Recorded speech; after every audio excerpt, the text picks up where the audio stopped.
Bismillahirrahmanirrahim. Assalamualaikum warahmatullahi wabarakatuh. Saudara yang dimuliakan Allah, alhamdulillah kita masih berkesempatan untuk menyeksamai, menghayati apa yang telah Allah firmankan pada kita sebagai panduan dalam kehidupan ini. Di antara rangkaian firman-Nya adalah surat Asy-Syaff, di mana pada kesempatan kali ini kita akan menyeksamai ayat yang kelima dalam surat ini. Allah berfirman, A'udzu billahi minasyaitonir rajim. Bismillahirrahmanirrahim. Wa idz qala Musa liqaumihi ya qaumi lima tu'dzunani wa qad ta'lamuna anni rasulullahi ilaikum falamma zaqu azaqallahu qulubahum wallahu la yahdil qaumal fasiqin. Shadaqallahul azim. Allah berfirman dalam ayat ini, ketika Nabi Musa mengatakan pada kaumnya, wahai kaumku, kenapa kalian menyakitiku padahal kalian tahu bahwa aku adalah utusan Allah kepada kalian. Tetapi kemudian mereka berpaling. Di sini digambarkan bagaimana Bani Israel itu kemudian berpaling dan Allah bikin mereka semakin jauh dari hidayahnya. Dan Allah tidak memberikan petunjuk kepada orang-orang yang fasik. Saudara yang dimuliakan Allah, dari ayat ini kita bisa menyeksamai sesungguhnya yang pertama, ini adalah wanti-wanti kepada kita agar kita tidak berpaling dari hidayah. Bahwa apa yang telah kita dapatkan, ya, pencerahan, kebersamaan dalam dakwah ini, kehidupan berjamaah, ilmu, ya, dan rangkaian kebaikan yang telah kita dapatkan dalam kehidupan kita ini, ya, itu semuanya harus kita syukuri dan jangan kita berpaling dari mereka, dari hal-hal semacam itu. Jangan kita meninggalkan, jangan kita kemudian mencari hal lain yang sesungguhnya hanya memuaskan kehidupan dunia kita dan sebagainya. Bahkan semestinya ya sikap kita bukan saja tidak berpaling, tetapi kita mesti terus melakukan taqarrub ilallah, pendekatan diri kepada Allah. Sehingga dengan cara itulah kemudian kita terjaga dari sikap-sikap yang memalingkan kita dari kebenaran, kebaikan ini. Yang kedua, bahwa kita mengenal juga dalam Al-Quran itu salah satu yang dipanjatkan atau doa yang dimohonkan oleh para orang-orang yang memiliki kedalaman ilmu. Ar-Rasikhuna fil ilmi itu mengatakan, ya, memohon pada Allah, Rabbana la tuzigh qulubana ba'da idh hadaitana wa hab lana min ladunka rahmah innaka antal wahhab. Wahai Tuhanku, ya, itu ada dalam surat Ali Imran, ya, ayat ke-8. Rabbana, wahai Tuhanku, janganlah engkau palingkan hati-hati kami setelah engkau berikan hidayah kepada kami, dan limpahkanlah atau karuniakanlah kepada kami dari sisimu, ya, rahmatmu. Sesungguhnya engkau maha pemberi, ya, engkau lah yang maha memberi rahmat dan kebaikan-kebaikan itu. Nah, inilah doa, ya, tradisi doa yang juga sering dilakukan oleh para orang-orang punya kedalaman keilmuan. Maka doa ini juga mestinya menjadi satu hal yang selalu kita panjatkan kepada Allah.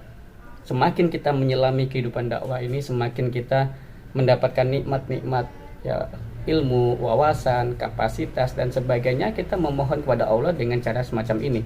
Ya Allah, janganlah engkau palingkan hati-hati kami setelah engkau berikan hidayah, engkau berikan kenikmatan, engkau berikan petunjuk, engkau berikan kehidupan yang baik kepada kami.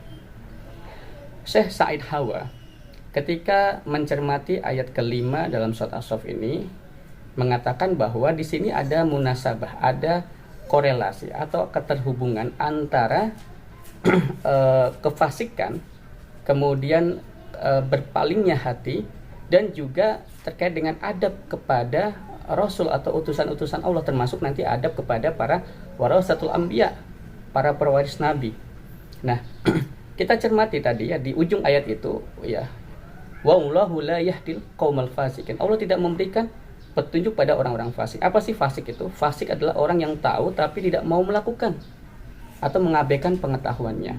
Nah, dan ini adalah ujung ketika Allah bercerita tentang bagaimana sikap Bani Israel kepada nabinya, yaitu Nabi Musa alaihissalam. Ya, ketika mereka berpaling dari petunjuk Allah, ya, berpaling dari Rasulnya, dan ujungnya adalah su'ul adab, adab yang buruk kepada para rasulnya. Ya mereka bersikap tidak baik, bahkan sampai membunuh para rasul, utusan-utusan Allah.